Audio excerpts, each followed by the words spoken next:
Et bonjour les bipèdes, bienvenue, c'est la rentrée, et oui, youpi, c'est le mois de septembre. Ah, vous êtes ravis, l'été est terminé, les chaleurs aussi. Et nous, on reprend nos émissions un peu classiques après un petit peu de chamboulement avec l'été depuis le mois de juin. Mais on reprend sur les chapeaux de roue. Donc, je suis toujours le doc et je suis encore accompagné par mon camarade Djeko. Salut Djeko. Salut les bipèdes, salut Doc. Je suis content aujourd'hui, c'est un sujet qui m'émeut particulièrement parce que c'est un peu mon sujet préféré. C'est de quoi on parle aujourd'hui. Oui, du SIGGRAPH, encore. Encore. Mais là, on va faire une émission Mais un cette petit fois-ci. peu plus dodue, comme on avait prévenu. Pourquoi tu dis ça, Dodu? Parce que j'ai pris un peu de poids pendant le confinement, mais ça va de toute façon. Ah, c'est bon, ça va. Parce qu'on va la faire un peu plus, on va vous la faire un peu plus longue, parce que du coup on va voir un petit peu tout ce qu'on a vu en conférence en ligne, puisque le SIGGRAPH de cette année était principalement en live à Vancouver, avec les conférences un peu traditionnelles, et puis ils ont récupéré un peu de ce qu'ils avaient fait depuis le confinement, enfin depuis depuis que Thanos a claqué des doigts, et du coup il y avait pas mal de choses en ligne, enfin beaucoup de choses en ligne d'ailleurs, et Ouais, je crois que c'est la c'était fort première fois intéressant. qu'ils aient un fonctionnement hybride aussi abouti, même si c'était pas parfait. Et surtout, comme tu le sais, moi cette année, j'ai pas pu y aller en live parce que je me suis fait voler mes papiers. J'avais pas de passeport pour aller à Vancouver. C'est voilà. Et du coup, je l'ai regardé donc sur Internet, là, sur mon PC, en version hybride. Alors, ce qui était cool, c'est que on a pu se faire un petit channel WhatsApp avec deux, trois copains qui suivaient sur place et aussi en version hybride. Et on a pu échanger au fur et à mesure du salon, ce qui a cassé un petit peu cette dynamique un peu bizarre d'être devant son écran à suivre des conférences pendant 4 jours. C'était dur aussi parce que le SIGGRAPH, c'est un événement où tu fais un peu communion. Tu as l'occasion de voir plein de gens qui font le même métier que toi en même temps là, et c'est vachement enthousiasmant. T'es un peu impressionné, t'es un peu comment ils disent les Américains, awétisé là, quelque chose comme ça, où tu deviens, Pas où compris. tout est absolument génial et amazing et t'en prends plein les yeux pendant une semaine. Là, c'est un petit peu différent. Tu deviens un peu plus picky dans tes sélections de sujets, de papiers, de conférences à voir. Ouais, enfin voilà, le but du jeu c'était de vous dépeindre un peu tout ça, aller un peu plus en profondeur dans les sujets qu'on a vus. Ah non, on est en compagnie de Benoît Rogez. Oui, de Bonjour 3DVF. Et, Et bonjour Benoît. Benoît. et merci de m'accueillir. Bah, avec grand plaisir. Une collaboration qui fait plaisir encore avec 3DVF, donc comme on avait fait l'émission précédente avec Jean-Christophe Rodier. Et Et Benoît, Voilà, toi, tu l'as suivi en hybride aussi, Christophe. le SIGGRAPH, c'est ça? hybride et en semi-décalage horaire, c'est-à-dire que je m'étais quasiment calé sur les horaires de Vancouver pour suivre les conférences, y compris le soir. Euh, Ouais, j'ai fait pareil de mon côté. Je commençais ma journée à 5h30, je terminais à 3h pour pouvoir vraiment être au même moment que les autres à voir les sessions live, qui étaient plus simples en réalité. oui, c'est vrai. Alors ça fait un peu bizarre le soleil dehors Ouais. et pas aux bonnes heures, mais ça permettait quand même d'avoir un petit peu l'impression, pas loin, d'être sur place. Mais qui Donc sait, c'était bien. peut-être l'année prochaine, nous y retrouverons, nous, en direct, en tout cas, tout le monde en temps réel, haha, le teasing, et à Los Angeles, puisque ça se fait à Los Angeles, je crois, la prochaine session. Alors, on va attaquer dans le vif du sujet. Avant ça, n'oubliez pas, vous qui nous écoutez derrière vos écouteurs, en faisant la vaisselle, en faisant votre repassage ou dans votre voiture ou votre transport en commun. Si vous voulez nous aider, les podcasts seront toujours gratuits, en tout cas pour ceux-là, la majorité. Mais si vous voulez nous aider et avoir quelques bonus quand même, eh bien, vous pouvez nous aider avec Patreon. devenir patrio-bipède, comme certains qui en sont ravis et qu'on salue. Et donc pour $1, $3, $5 par émission. Donc en gros, à peu près par mois, puisqu'on fait une émission par mois, et ben vous pouvez contribuer à l'expansion de notre podcast. Voilà, merci à vous. Ou des dons ponctuels via PayPal aussi, ça fait toujours plaisir. Et puis bien évidemment de répondre la bonne parole dans vos studios, dans vos écoles de 3D, etc. De dire oh la vache, c'est vachement bien ce podcast, c'est formidable, on apprend tellement de choses, mais tu devrais écouter. Voilà, et ça c'est la meilleure chose à faire. En attendant, donc les grands sujets qui se sont détachés de ce SIGGRAPH 2022, il y avait quand même on a beaucoup parlé de 3 lettres. USD, et comme pour reprendre Jeko, c'est US pas dollar. Non, c'est pas ça. non, c'est pas du tout le US dollar, c'est bien mince. évidemment le Universal Scene Description qui a été fait par Mais Pixar. qu'est-ce que cela? Et alors c'est quoi les gars? Vous avez vu quoi vous là-dessus? Moi, j'ai mangé le USD. Hein. Quand je dis j'en ai mangé, pendant 1, 2, 3, 4 présentations USD. Enfin, vraiment, on m'a bien fait comprendre que l'USD, c'était le format du futur. C'était grâce à ça que j'allais faire de la 3D genre demain, là, et qu'il fallait que j'axe absolument toutes mes recherches sur comment je fais pour aller sur de l'USD. Et l'USD, c'est quoi? C'est la promesse de, de pouvoir créer des scènes 3D qui sont lisibles par n'importe quel type de moteur de rendu grâce à ce qu'on appelle le Hydra Delegate, non seulement du moteur de rendu précalculé, mais également des moteurs de rendu 3D temps réel. Donc créer en fait... Comme Unreal et compagnie, ouais. Et Unity, ouais, voilà, ouais. c'est ça. Et du coup, c'est la mise en place de tout ce framework qui te permet d'à la fin faire des fichiers .usda, je crois bien, c'est du ASCII, c'est du JSON au fond.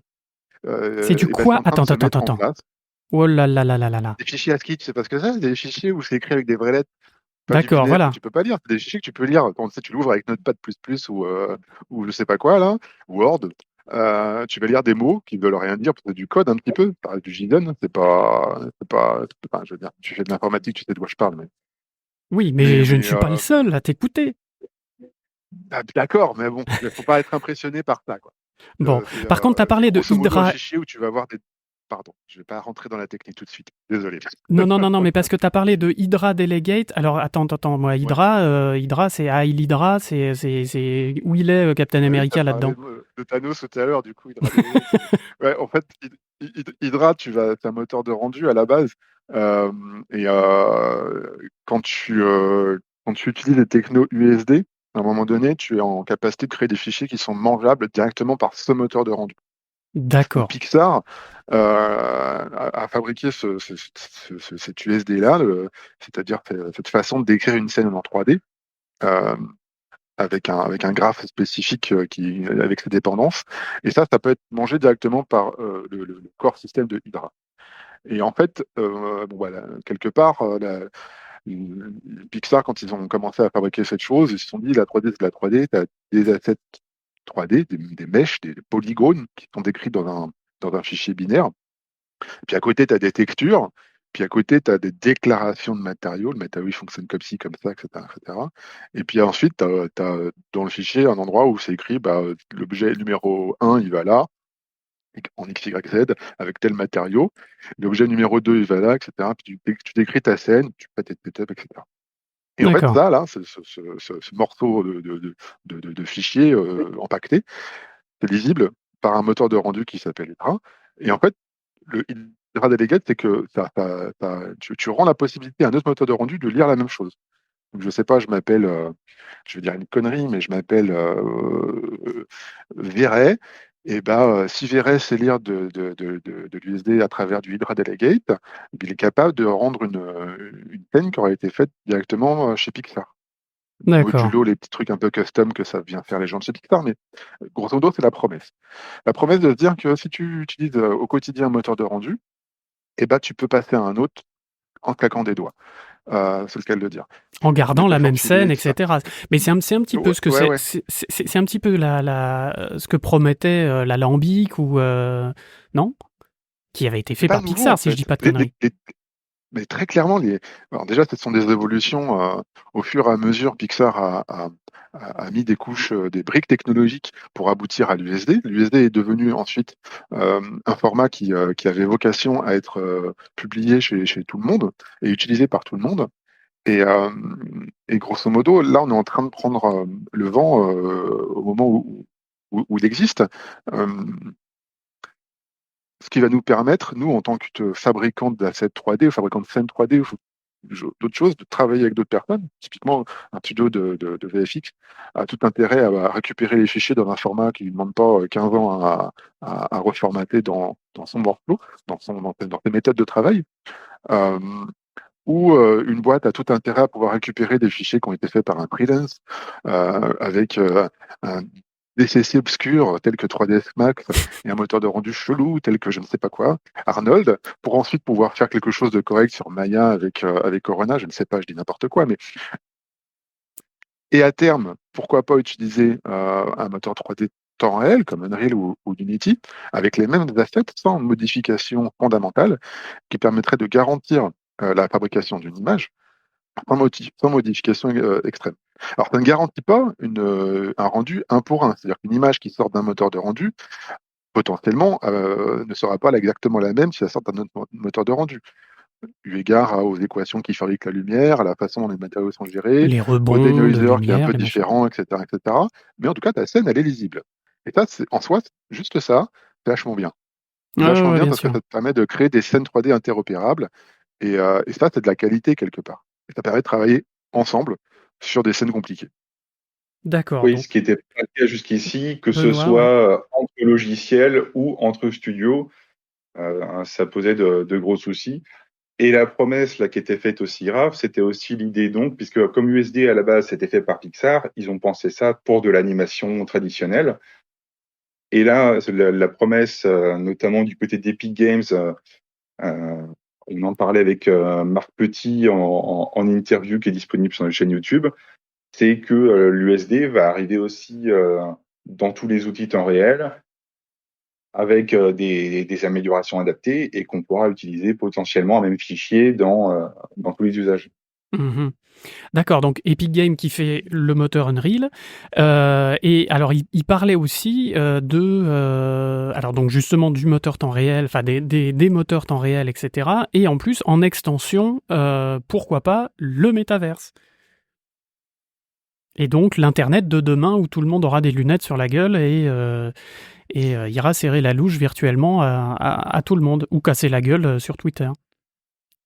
Oh, j'avais Voilà, pas alors pensé à quel point le métaverse pouvait alimenter les dramas. Ah, c'est Bah génial. carrément. Et donc, grâce à Hydra Delegate, donc le framework qui permet de transporter en live les scènes graphes USD dans tous les moteurs de rendu, tu pourras casser la gueule à ton copain. C'est absolument génial. Mais virtuellement, voilà. Mais à la base, SIGGRAPH, c'est pas fait pour ça. À la base, SIGGRAPH, c'est fait pour que tout le monde se mette ensemble pour faire une joyeuse fête autour de la façon de fabriquer des images de synthèse, etc. On n'est pas là pour casser la gueule à des gens, Non, même c'est si c'est vrai, mais très bon. très fun de casser la gueule à des gros trucs qu'on fait en 3D. Bref, euh, et moi, d'ailleurs, sur le Benoît, côté ouais. communion, un peu au niveau SIRAF, y avait un de ces enjeux qui était, alors je sais plus si c'était l'année dernière ou l'année d'avant, il y a des conférences qui ont lieu dans SIGGRAPH qui sont des échanges très pointus. C'était sur le pipeline avec en gros les responsables de pipeline de tous les gros studios qui échangeaient entre eux sur les enjeux du moment, les choses comme ça. Et il parlait notamment du SD en se disant que ça avait un potentiel énorme, mais qu'ils avaient beaucoup de mal à le déployer dans leur studio, qu'il fallait faire ça petit à petit, que ça posait des alors soucis. clairement, on est au début, hein. Enfin, moi, j'ai ouvert un peu les libres là. Je me suis téléchargé ce que Nvidia justement distribue gratuitement. Alors, les deux sites de référence, c'est le site USD de Pixar et une page spécifique sur le site de Nvidia. Euh, on est encore au début, il y a encore un peu de boulot. Donc, si vous êtes TD dans une boîte de 3D et que vous vous intéressez un petit peu à l'USD, ça vaut le coup de regarder un petit peu en avance de phase. Mais je pense que les premières vraies utilisations, on va commencer à les voir autour d'octobre-décembre. Là, c'est encore un peu nouveau.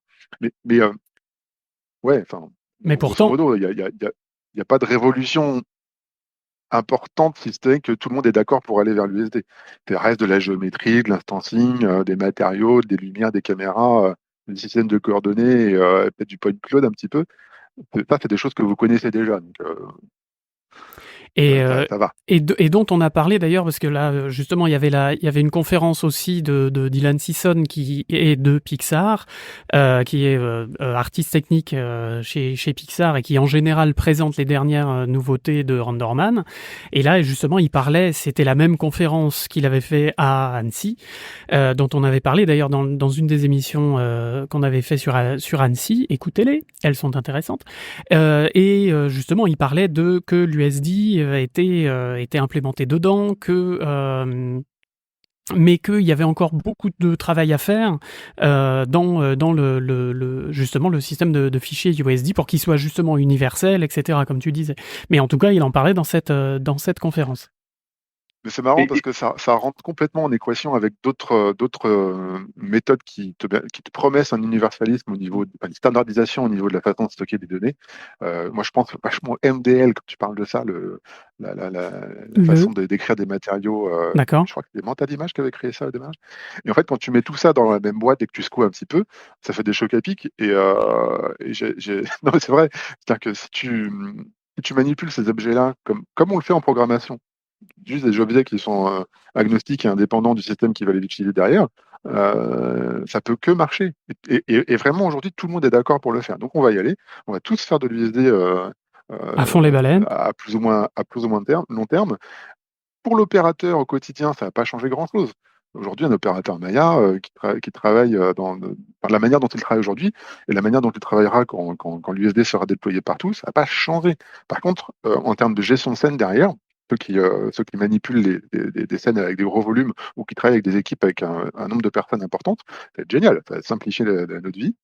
Et ça permet aussi un autre truc qui est vachement bien, c'est qu'une scène qui sera fabriquée, je sais pas, en 2022, on pourra la lire en 2027 sans aucun problème de compatibilité, parce que d'un point de vue fondamental, les objets sont agnostiques, enfin, génériques, c'est des nodes primitives qui sont lisibles partout. Et ça, c'est vachement bien. Parce que aujourd'hui, je ne sais pas si vous avez déjà eu l'occasion de tester ce genre de choses, mais une scène réalisée il y a 3-4 ans, pour l'ouvrir sur un DCC, parfois c'est Ouais, c'est un plusieurs enfer heures de sur Terre. travail juste pour... Donc, Ouais, il y a une Benoît, perte de ouais, mutualisation du travail qui est importante. Pardon. aussi de l'archivage dans les studios, quand on réalise que des fichiers d'il y a quelques années sont plus forcément lisibles, et à plus forte raison tous les vieux studios des années 90 qui avaient des belles créations qui se sont un peu perdues dans les limbes. C'est vrai que c'est...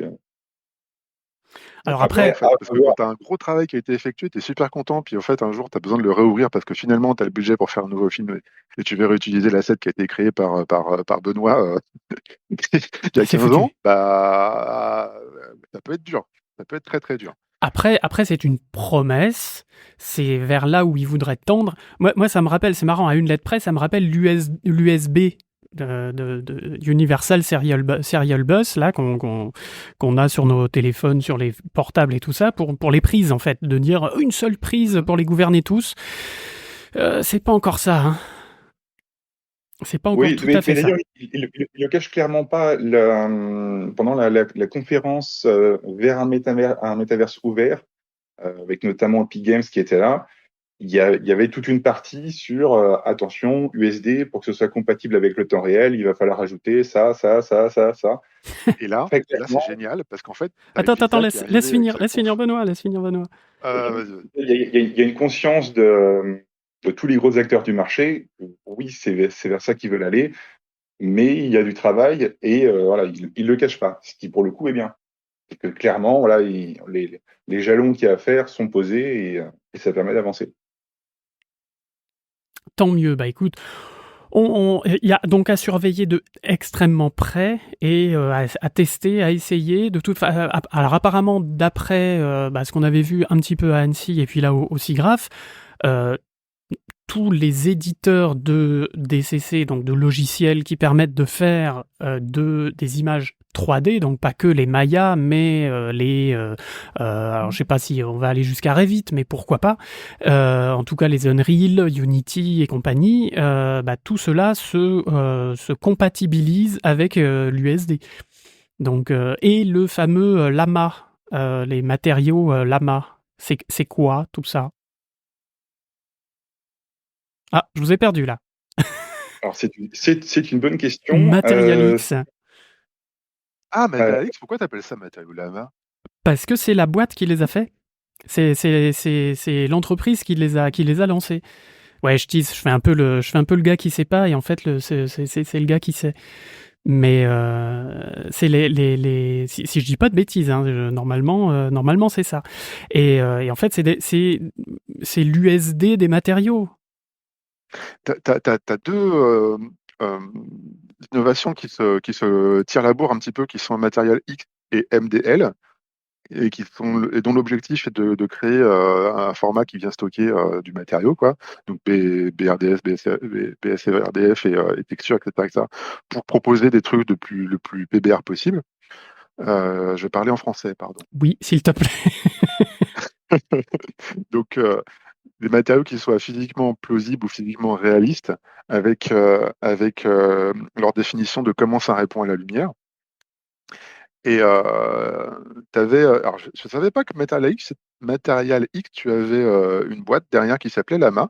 Je pensais que c'était un conglomérat open comme ça pop de temps en temps. Je n'avais pas fait le lien. Donc c'est pour ça que j'étais aussi surpris. MDL, c'est Mental Image qui a été acquis par Nvidia il y a quelques années. Du coup, aujourd'hui, MDL, il est propulsé par Nvidia. Et ce que j'ai essayé de dire tout à l'heure, j'ai coupé Benoît, je m'en excuse encore une fois, c'était que t'as Pixar qui propose de l'USD, t'as Nvidia qui est là en mode hey, on a du MDL, et en même temps on a une volonté de proposer à l'industrie 3D, peu importe si elle est créative ou pas, une capacité absolue pour fabriquer des images.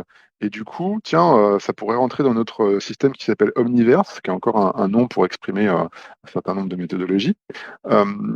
Et en fait, tout ça, c'était un peu l'impression que ça arrive, que tout le monde arrive au bon moment, et qu'il y a un standard qui est pas là en mode on essaie de proposer un truc et venez s'il vous plaît utiliser notre standard. Non, non, ça s'impose au marché parce que c'est d'une logique imparable.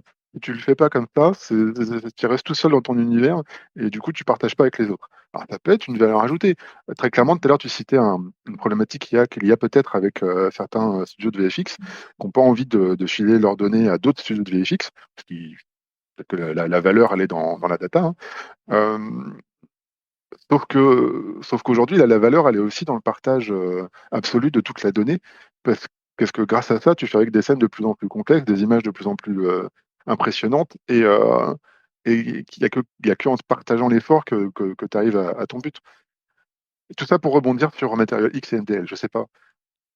Non, mais alors en fait, Material X Lama, alors j'avoue qu'il faudrait faire des recherches beaucoup plus poussées, et voilà, mais visiblement c'est ce qui a été testé surtout chez ILM, Industrial Light and Magic, puisque je crois que ça sort plus ou moins de chez eux. En tout cas, ils y ont bossé très très fortement. Ouais, Benoît, tu voulais rajouter quelque chose? Surtout, c'était il y a une dizaine d'années, j'ai déjà chez ILM. Donc Oui. en soi, la techno n'est pas nouvelle. Et ça a été passé en open source en 2017. Je crois bien, ouais, c'est ça. Voilà, Parce que c'était open source, c'était utilisé par tout le monde aussi. Comme l'USD, ça a été développé dans son coin au départ, et ensuite c'est passé en open source. Voilà, donc du coup c'est ça. Donc c'est donc des matériaux qui seraient normalement agnostiques aussi en termes de DCC, et qui fonctionneraient à donf avec l'USD. Donc Ouais, c'est natif. pour En résumer, fait, USD, c'est l'ère voilà. du Material X et du MDL, quoi. Voilà. Du coup, si tu as déjà fabriqué tes matériaux version Material X, bah, juste tu les implémentes et ça marche du premier coup. Bah, c'est ça, puis c'est qu'au bout d'un moment, enfin, ça sert à rien de réinventer la roue, en fait, de réinventer des nouveaux matériaux, des nouvelles Bah, surtout quand tu es dans le domaine matières, enfin, je veux dire, physiquement plausible ou physiquement basé, c'est qu'au bout d'un moment, c'est la physique et t'as pas à réinventer un truc qui est physiquement juste. c'est ça. C'est juste point. Et Alors après, tu peux avoir des améliorations sur la façon dont la physique est implémentée. Ça, c'est tout le truc, mais en même temps, si la BRDF, elle est comme ça pour un tel type de matière, elle est comme ça, point barre. C'est une si mesure, la BRDF, qu'est-ce que c'est? Bidirectional Refringence Function. C'est la façon dont la lumière réagit par rapport à un certain type de surface. D'accord. Et c'est l'acronyme pour définir ça. Et grosso modo, c'est parce que quand tu fais de la 3D à l'intérieur de ton truc là que tu choisis entre Phong et Red Nayar ou Blin ou je sais pas quoi, ça c'est des types de BRDF différents. Et dans le domaine du physiquement réaliste, bah soit tu as de la BRDF tabulée, c'est-à-dire mesurée sur un matériau et du coup ça a été mesuré, tu as le bruit de la mesure, mais c'est le matériau réaliste, physique. Soit ce sont des modèles, comme Blin, Oren Nayar et tout ça, qui sont des modèles mathématiques qui reprennent la façon de réagir d'une surface à l'intérieur d'une équation plutôt que d'une mesure. Ok. C'était l'instant Non, non, mais c'était bien, c'était Thibaut qui bien. raconte sa science autour des matériaux. Parfait. Alors, tu nous as parlé d'Omniverse. Ils en ont parlé aussi grave. Qu'est-ce que c'est, Omniverse? Alors déjà, je crois que c'est Nvidia qui a lancé ça. Ouais. Parce qu'ils font pas que des cartes graphiques et des gros processeurs avec des ventilateurs qui font un bruit de tondeuse à gazon. Je Et ils pense que font tellement pas que des cartes graphiques qu'ils n'ont pas du tout parlé de la prochaine génération 4000 aussi grave. Et en revanche, beaucoup d'USD, beaucoup d'Omniverse. Alors, et du coup, quid? Qu'est-ce qu'Omniverse? euh, bonne question. C'est un peu comme le métavers, j'ai l'impression, Omniverse. C'est une façon de mettre un mot sur plein de trucs et les concepts n'ont pas encore été complètement aboutis. Euh, Grosso modo, conception et collaboration. Objectif, créer. Objectif pour l'industrie de la 3D, créer des choses qui soient réutilisables. Donc c'est marrant, on a parlé de l'USD à l'instant et il y a une partie de l'univers qui contient USD, c'est pas pour rien. Faire des jumeaux numériques, c'est-à-dire avoir la capacité d'avoir quelque chose dans le réel qui est exactement la même chose dans la 3D et avoir une interopérabilité entre les deux, c'est-à-dire que quand tu as changé le réel, bah, c'est changeable aussi dans la 3D. Ouais. Et tu as tout un framework avec plein d'outils différents qui te permettent d'utiliser ce qui s'appelle Hero Omniverse. Et là, je vais encore parler de promesse. Là. La promesse, là, c'est de garantir à chacun des opérateurs le même niveau d'information. Je vais peut-être le dire plus simplement. Euh, C'est pas faux. Tu collabores, je sais pas, tu fabriques un canapé, tu as un concepteur qui te fabrique un bout de 3D sur son DCC spécifique pour fabriquer des canapés, ça doit exister. Euh, et puis à un moment donné, tu demandes à quelqu'un, bah, je voudrais avoir une image réelle, je voudrais que tu me dises à quoi ça va ressembler pour de vrai. Je sais plus dans ma coupe de cuir et dans mon style et dans ma couture et dans le choix de ma sélection de mousse pour pouvoir le fabriquer. Mais là, j'ai vraiment besoin de savoir à quoi ça va ressembler et je veux le savoir maintenant. Je veux pas le savoir dans 2 semaines parce que j'ai pas le temps de fabriquer l'objet en réel. Du coup, là, le seul moyen technique qui te permet d'avoir ça, c'est l'image numérique, l'image de synthèse. Et Omniverse serait en capacité, grâce aux technos d'NVIDIA, hein, c'est pour vendre des cartes graphiques au final, de donner tous les outils et toutes les méthodes qui permettent d'apprécier ton canapé avec une vraie image, c'est-à-dire quoi, une image réaliste ou physiquement réaliste, dans un éclairage dédié, euh, avec une expérience qui est peut-être seulement de la réalité virtuelle, peut-être même avec de l'haptique, tu pourrais éventuellement toucher là-dedans, et tout ce framework et toute cette plateforme, elle est sur le cloud, distribuée avec tous les opérateurs qui viendraient interagir avec les différents éléments. Et que du coup, je disais que grosso modo, si tu as une boîte qui fabrique le- la simulation du son qui va bien quand tu t'assois sur le canapé avec tel matériau, etc., dans tel type de pièce, et l'intégration de cette simulation dans une expérience de réalité virtuelle serait faite sur la plateforme qui serait mise à disposition par Omniverse. Mais, et là, Benoît était en train de réagir en mode c'est un framework qui peut être utilisé dans plein de domaines différents. C'est pas forcément la conception d'objets de design. Tu peux l'utiliser dans le domaine de l'AXR, tu peux l'utiliser dans le domaine de la revue, enfin, faire de la revue d'assets, par exemple, pour du cinéma d'animation. Il y a plein de trucs. Je sais pas si tu avais d'autres exemples en tête, Benoît, quand tu as réagi. Oui, effectivement, c'est à la fois la force et la faiblesse d'Omniverse, j'ai envie de dire.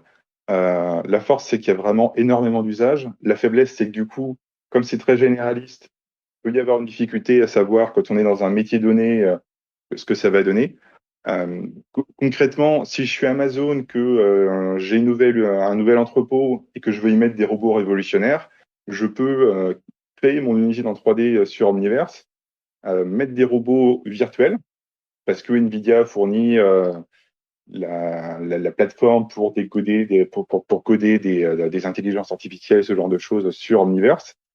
Je mets mes petits robots dans mon entrepôt, je les fais apprendre à livrer des colis, à se déplacer sans se rentrer en collision les uns avec les autres.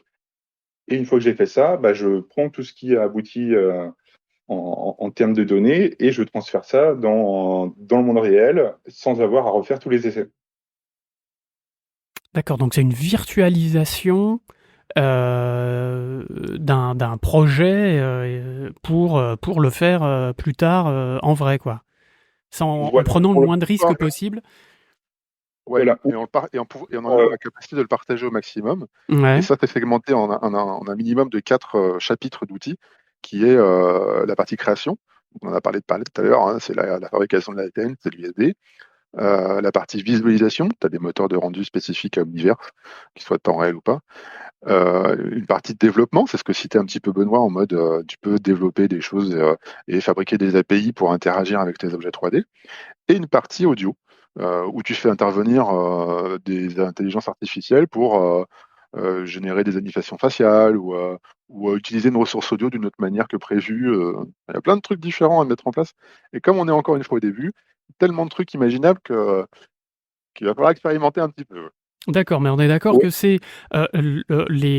l'entrée, si, comment dire, ce qui rentre dans l'Omniverse peut sortir de n'importe quel logiciel, du style un Unity, un Revit, un Substance, un Unreal ou je ne sais quoi. Et Ouais, ensuite, ça va dans le cloud, ouais, enfin dans le cloud, dans l'Omniverse Cloud, machin bidule. Et après, c'est parti, on fait nos virtualisations et nos simulations, quoi, c'est ça. si j'ai bien compris. Grâce aux cartes graphiques de chez Nvidia. Bien, c'est bien et évidemment. et ça part tellement de n'importe quel logiciel que Comniverse propose des ponts avec tout un tas de logiciels courants du marché, dont les logiciels créatifs du Maya, du Blender et autres, pour faire les échanges entre l'outil que vous utilisez au quotidien et Omniverse. D'accord. D'où l'utilisation de l'USD qui vient se poser là Voilà. en tout état de cause. Et c'est sans doute ce qui a en partie suscité l'intérêt d'Omniverse au SIGGRAPH.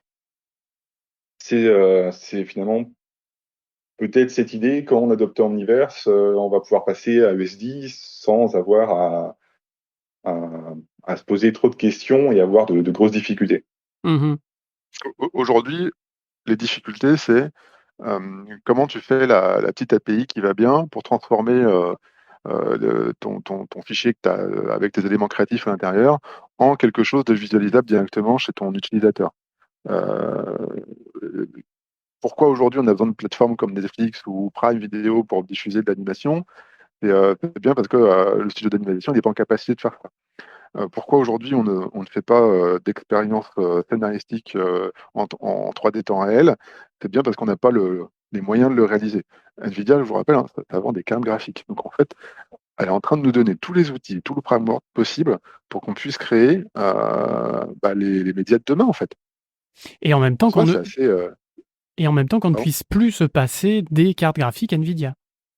Oui, oui, oui. Non, Ah non, bah c'est après, il y a une vraie tendance quand même autour d'ouvrir ce type de framework avec des morceaux de libre qui permettrait de faire des ponts entre le domaine du libre qui a vraiment le vent en poupe. C'est plus que le vent en poupe, en fait. Aujourd'hui, tu as vraiment des logiciels libres qui sont remplacés Non, des logiciels pas libres qui sont remplacés par des logiciels libres en prod. Euh, et du coup, tu ne peux plus te passer du libre comme on pouvait le faire éventuellement en prod avant. Ouais, ouais, ouais. Où on en rigolait même un petit peu quand Ouais, ouais, ouais. les premiers courts-métrages qui sont sortis, qui sortaient de Blender, etc. On disait, haha, oui, c'est rigolo, mais regarde là, c'est pas terrible, et puis là, c'est pas terrible. Ouais, non, mais Ouais, ouais. enfin, Non, voilà. peut-être confirmation, ça s'appelle. Et Que quand tu d'ailleurs, as là, passé 10 ans de ta Nvidia, vie à apprendre un logiciel, tu pas envie de passer enfin, de te dire que tu as un truc libre qui est gratuit ou tu n'as pas besoin de faire d'efforts pour l'utiliser, Et de qui arrive payer comme très ça sur le cher. marché. Benoît, tu Ouais. voulais dire? oui, non, Nvidia a bien compris aussi l'intérêt du libre, puisque Blender a son petit pont à lui. Et pour revenir aussi sur la petite blague de tout à l'heure, effectivement, ils ont dans l'idée de vendre du GPU, mais à terme, on pourra aussi se passer des GPU Nvidia, en tout cas chez soi. Ce qu'ils ont comme projet à l'avenir, c'est de s'appuyer sur la plateforme GeForce Now, qui est utilisée pour faire du streaming de jeux vidéo. En gros, je suis sur mon petit ordinateur portable et le jeu tourne chez Nvidia qui m'envoie les images au fur et à mesure pendant que je joue. Et Ouais. Omniverse pourra appuyer là-dessus aussi. Oui, en fait, tu envoies Donc, tes datas en temps réel et c'est calculé ailleurs, quoi. Ouais, ouais, ouais. c'est marrant notre capacité à rendre les choses de plus en plus complexes. Tu te rappelles, il y a quoi? Il y a 20 ans, on avait une petite console dans la poche qui s'appelait une Game Boy Advance. Et toute la techno, elle était contenue dans un truc qui était grand comme un téléphone portable. Et tu mettais des cartouches à l'intérieur et tu jouais à ton jeu vidéo. Et là, on est en train de te promettre de streamer quelque chose sur un écran. Donc, grosso modo, ta console, ça va être un écran avec une carte Wi-Fi, deux, trois boutons, et toute la partie computation, ça sera fait sur du cloud. C'est assez hallucinant à quel point ça a évolué. Et Ouais, mais hallucinant aussi, c'est de se dire à quel point on va devoir calculer des choses dans des grosses render farms, dans des gros data centers pour alimenter tout le monde, et quel est l'impact environnemental que ça va avoir à l'avenir. bah, l'impact environnemental, puis quelque part, moi j'ai envie de dire, si tu as une panne de réseau, tu peux plus bosser. Tu me rappelles le chocolat? Moi, Oui, bon, c'est vrai. je sais pas si Ah, mais c'est heureusement, l'intelligence artificielle est là pour nous sauver. pour réparer les réseaux. Non, non, non, non, je disais ça parce que c'est un sujet aussi qui a été vachement vu sur SIGGRAPH 2022. Il y a quand même énormément de papiers qui ont amélioré des technos existantes ou qui ont parlé de technos d'intelligence artificielle qui apparaissent dans de nouveaux domaines. Et ça aussi, c'était un fil conducteur tout au long de cette semaine parce que c'est un peu une révolution, quoi. On avait déjà eu un SIGGRAPH avec la révolution de l'intelligence artificielle. Là, c'est une vraie confirmation avec des choses qui sont plus de l'expérimentation en fait. On a des images qui ne sont plus ah ouais, c'est sympa, ça va pouvoir peut-être un jour être utile. Non, non. Là, on a des solutions practical pour l'utiliser aujourd'hui, maintenant, et soit pour simplifier la capacité de création, soit pour changer un peu les métiers, parce qu'on a pu, ouais, il y a des choses qu'on va plus faire tout seul. Peut-être Bah, qu'on va plus faire du tout même. tu parles effectivement de l'intelligence artificielle. Je reviens un petit peu sur c'est la conférence de Renderman. Justement, leur denoiser maintenant est avec de l'intelligence artificielle. Sur Renderman 25, ils font donc un denoiser fait avec de l'intelligence artificielle qui lui va reconstruire, recombler les vides et les cochonneries qui sont faites au calcul avec du noise, quoi. Ouais, c'est génial, non? Tu fais un truc un peu pourrave, tu le passes dans une boîte noire qui s'appelle Denizer, et ça t'hallucine les pixels qui manquent pour faire une image à peu près lisse. Ouais. Et en plus de ça, tu as le choix dans les technos. Parce que tu as la version Intel, tu as la version Pixar, tu as la version GAN, tu as la version machin. Tu peux vraiment construire une façon d'améliorer ton image grâce à des réseaux de neurones qui ont été entraînés. Et, Et comme ils ont déjà été entraînés, tu as un coût de production qui est moindre que du pur rendering. Et du coup, c'est une façon de réaliser, d'améliorer les images qui permet sans doute, j'ai pas fait mes tests jusqu'au bout, donc j'utilise le conditionnel, mais qui permet sans doute de réduire la facture du coût du rendu et du coup réduire de facto la consommation des gros data centers qui te permettent de fabriquer ces images.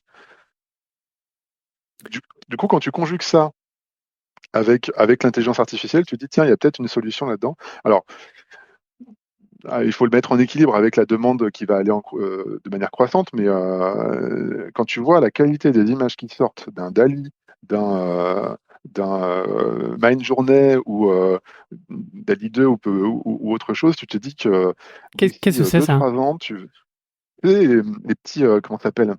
C'est pas des petits trucs, ce sont des réseaux de neurones qui ont été entraînés pour fabriquer des images. Et en fait, grâce à un prompt, une phrase que tu écris quelque part sur un Internet ou sur un Discord, tu as en sortie une image. Je peux écrire par exemple doc sur une planche à voile un jour de pleine lune avec une façon de peindre comme Vincent Van Gogh. Et l'outil, en 2 minutes, va t'halluciner le doc sur une planche à voile de nuit Ah bah avec ça, une façon de ça peindre façon m'intéresserait. Van Gogh. Euh, Et en tu, plus de ça, il va non seulement te faire une version, 2 versions, 3 versions, mais tu peux lui demander de recalculer une version qui t'a plus qu'une autre, et du coup, il va t'en ressortir encore 4 versions. Et tu vas avoir comme ça une espèce d'arbre de décision que tu vas construire au fur et à mesure. La qualité des images est assez hallucinante. On en a parlé, enfin, vous avez dû voir sur YouTube ou autre des articles autour de tout ça. C'est entre le super enthousiasmant et le super flippant parce que vraiment, vraiment, bah la limite, qualité des images est hallucinante. c'est ça, les artistes vont plus avoir rien à faire. Donc. Alors, peut-être pas plus rien à faire, je pense que c'est un super outil qui permet de, de, de, de- de raccourcir ton temps de travail. N'empêche que entre un étudiant qui devait apprendre à faire du digital painting en 2000 et un étudiant qui va apprendre à faire du digital painting en 2022, c'est juste pas les mêmes. C'est juste pas les mêmes. Tu nous mettras les liens, enfin, tu me donneras les Yes. liens et on les mettra dans les notes de l'émission pour faire tout ça, parce Je que ça mettrai une petite m'intéresse de me image voir. de Doc sur la planche à voile. Exactement.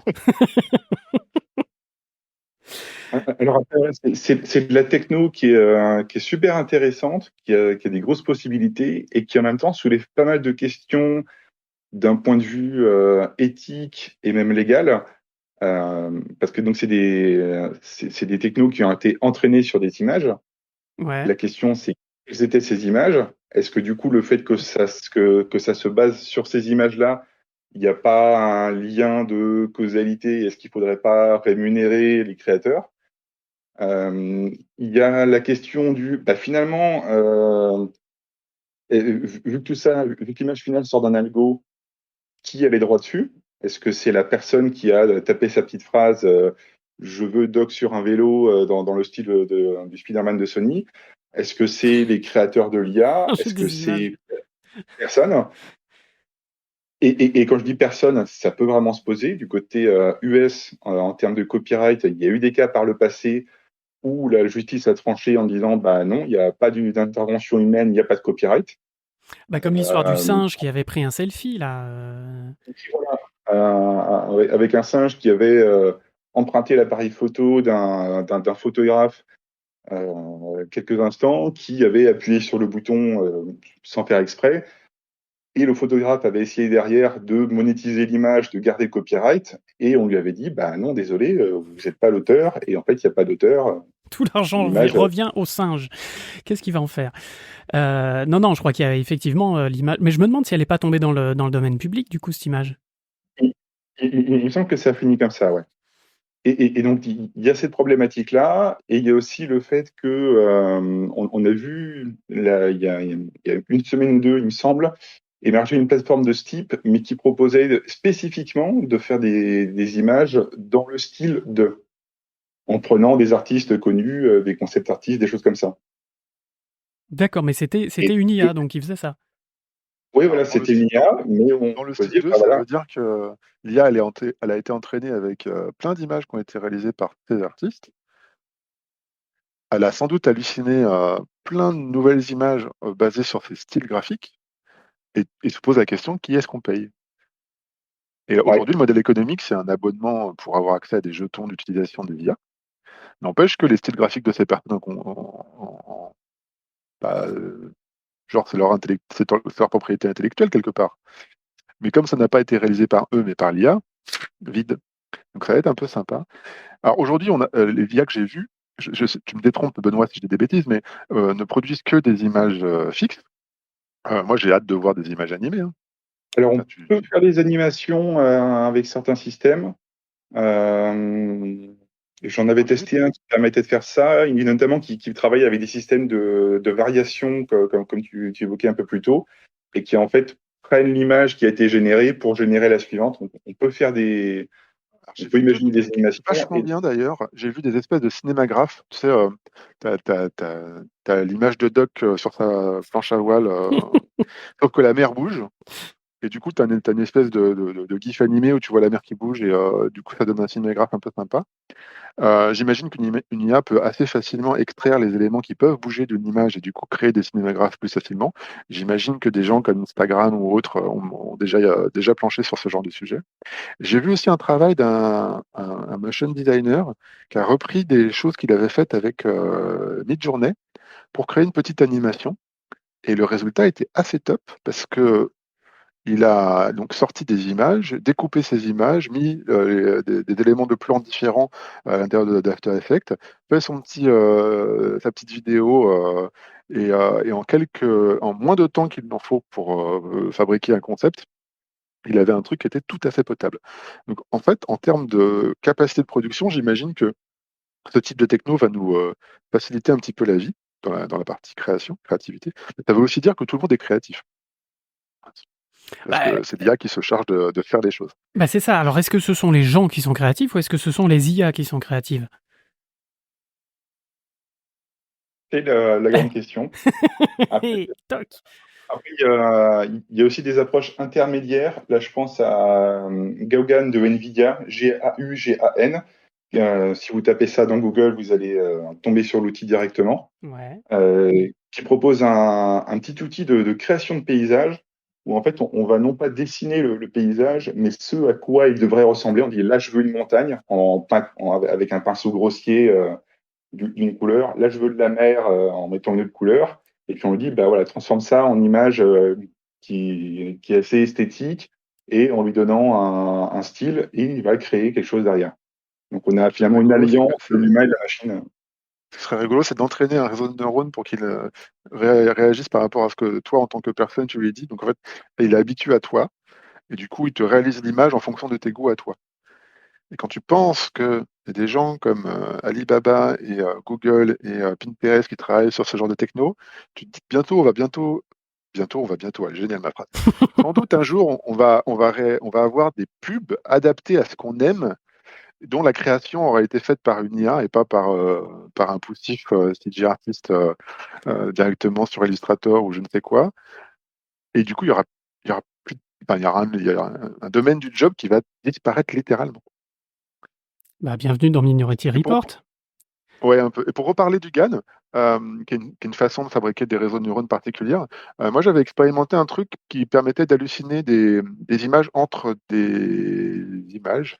Ça ne veut rien dire ce que je dis, c'est obscur à souhait. Bon, grosso modo, l'idée c'était de faire une petite tournette autour d'un objet. Et on n'avait que 6 images, sauf qu'on voulait que ça soit fluide en termes de tournette. Et plutôt que de recalculer avec le moteur de rendu, on s'est dit, tiens, on va essayer d'utiliser GAN pour qu'un réseau de neurones hallucine les images manquantes entre les différents angles qu'on avait. Et le résultat est assez rigolo. Ça marche très très bien sur les objets qui ne sont pas transparents. C'est-à-dire que des choses qui ont une entité physique où il n'y a pas beaucoup de réflexion et où c'est facile, enfin, facile, où c'est assez Évident. obvious la manière dont ça va Ouais. réagir merci, avec la lumière, ça marche plutôt pas mal. Ça blur un petit peu dans certains coins.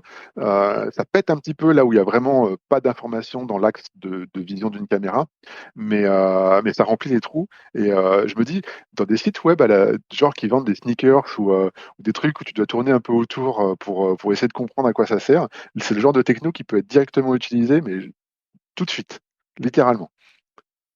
Et dans le cadre de notre métier de créatif, de fabricant d'images de synthèse, ça peut peut-être réduire le temps de calcul total. Vous Alors, savez, on a ce trend là dans le marché de l'animation où on va de plus en plus vers de l'anime 3D qui ressemble à du stop motion. Parce que pour des raisons budgétaires et de style aussi, réduire le temps de calcul est quelque chose d'intéressant. Bah, on pourrait imaginer qu'un réseau de neurones puisse recalculer un film qui soit fait de façon stop motion en version fluide. ah bah oui, pourquoi C'est pas, la oui, oui. promesse que donne ce genre de truc. Ouais. Totalement. Alors dans la série aussi, l'IA et les machines vont nous remplacer. Bienvenue chez Skynet. Moi, j'ai vu une conférence de chez Hexagon AB qui bossait avec les IK. Vous savez, les IK, c'est ceux qui font Ouais. les appareils photo et surtout les objectifs photo. Mais ils font pas que ça. Les IK, ils font aussi des machines qui permettent de mapper, c'est-à-dire que de capturer l'environnement et de le reproduire en points, en polygones, etc. Mais en tout cas, de capturer l'environnement dans lequel ils sont. Donc ça existe depuis quelques temps, quelques petites années, mais en tout cas là, ils ont poussé le bousin vachement loin et ils ont fait des petites machines, notamment le BLK2Go, c'est comme ça que ça s'appelle, je mettrai le lien dans les notes, mais ce qui est une espèce de allez, c'est gros comme, je vais dire, parce que j'ai fait de la ratatouille ce week-end, c'est gros comme une aubergine, et c'est sans fil, et on le balade dans une maison, dans un lieu, peu importe, et en fait, il va capturer tout ce qu'il y a autour, et donc vraiment refaire les volumes, les textures, enfin en tout cas capturer tout ça pour vraiment choper tout l'environnement et pouvoir le réinjecter dans un logiciel entre autres de 3D temps réel. Et alors ils ont Et pas en PineCloud en fait. C'est réinjecté en polygone, c'est ça qui est assez marrant. tout à fait, c'est en polygone. Ouais. Et, T'as un process qui te transforme tout ça. Et en plus, ils ont poussé encore le bousin encore plus loin, ils ont foutu le machin sur un drone. Et du coup, tu peux programmer le drone et aller, par exemple, scanner la tour Eiffel. Donc ton petit drone, il va faire, hop, tu vas lui dire, tu lui montres en gros l'objet que tu veux capturer, et lui, il va faire tout son petit circuit pour aller te capturer tout intégralement la tour Eiffel de bas en haut, ou un building, ou la pyramide de Gizeh, qui sait, voilà, peu importe. Mais Et, en tout cas, voilà, ces gros trucs peuvent être automatisés, et du coup, scanner et réinjecter n'importe où. Donc ils peuvent refaire le monde, et du coup, ça fait le lien avec l'omniverse, et hop, ça fait le lien avec le temps réel et le métaverse. Et paf, ça fait des chocs à pic. Et notamment, entre autres aussi, pour les productions virtuelles aussi. Ils disaient, ça permet de choper, de capturer des décors et ensuite de les faire dans des sets virtuels, des sets de tournage virtuels, comme on avait dit dans le truc de Star Wars, la merde, j'ai paumé le nom. Mandalorian, merci. Voilà. J'ai vu un papier de recherche qui était lié à ça, qui concrètement utilisait le GAN, donc le truc dont on vient de parler, plus de la photogrammétrie, pour refaire de la reconstruction 3D. Et en l'espace de 3-4 ans, tu avais un espèce de vieil amas de polygones un peu dégueu, nuageux, qui ressemblait vaguement à une forme qui correspond à ce que tu avais capturé. Et les technos actuels, tu as un truc qui est limite en quad, super bien brossé avec les textures dessus. Enfin, c'est assez hallucinant. C'est ça. De se dire que l'implémentation de techno qui était balbutiante il y a 2-3 ans te permettent aujourd'hui d'avoir des outils qui sont utilisables en prod là, maintenant. Tu peux les acheter, les utiliser tout de suite. Je trouve ça génial. Et alors... ça a été à une vitesse de malade. Je me sens complètement dépassé. Boomer, là. Et en même temps, c'est plutôt positif dans le sens où ça veut dire qu'on ne stagne pas, qu'on avance, qu'il y a des nouveaux outils et qu'on va pouvoir faire des choses qu'on ne savait pas faire ou qui coûtaient très cher, qui là vont être accessibles à... On ne faisait pas parce que ça coûtait très cher, c'est clair. Hein. Oui, mais alors du coup, on en revient toujours à la même question. Les modeleurs et textureurs, ils vont plus avoir de taf ou quoi? Alors, C'est un peu la crainte permanente, mais en même temps, historiquement, ça s'est pas vraiment révélé vrai. C'est un peu comme dire quand on a ajouté les logiciels façon TerraGen ou Vue qui permettaient de créer des forêts. Ah ouais, mais alors ceux qui étaient payés à placer les arbres les uns après les autres, ils auront plus de travail. Bah en fait, ils ont juste changé de travail et ils se sont mis à faire des forêts plus réalistes et plus rapidement. Et là, je pense que ça va être pareil avec ce genre de choses, hein. On va juste évoluer en termes de métier. faut pas oublier la résistance au changement. Faut pas oublier, enfin, parce que clairement, notre industrie, elle est faite d'une certaine manière. On a segmenté les métiers d'une certaine manière, et tu vas pas demander à quelqu'un qui est au milieu de carrière ou en fin de carrière de changer du jour au lendemain de métier. Donc ça va se faire progressivement. Progressivement, tu vas avoir des outils qui vont être adaptés, qui vont être implémentés dans les outils qu'on utilise au quotidien. Ça se trouve, dans l'outil que tu utilises, il y a déjà un petit peu d'IA, mais tu ne le sais pas encore. Non, mais c'est vrai. Et typiquement, tiens, tu parlais du denoiser tout à l'heure. Aujourd'hui, dans n'importe quel moteur de rendu, tu as un denoiser. Celui d'Intel, je crois, le denoiser de base, c'est de l'IA. C'est un réseau de neurones qui a été entraîné. Tu vois, c'est assez discret, hein. Le truc qui est complètement hallucinant, c'est qu'aujourd'hui, on est dans une accélération de l'utilisation de ce type de technologie. Et ouais, tu as cette peur, ça crée de l'anxiété, en tout cas chez le créatif, parce qu'il se dit que du jour au lendemain, il ne va plus pouvoir créer comme il le fait aujourd'hui. Bah Alors, ouais, mon pote.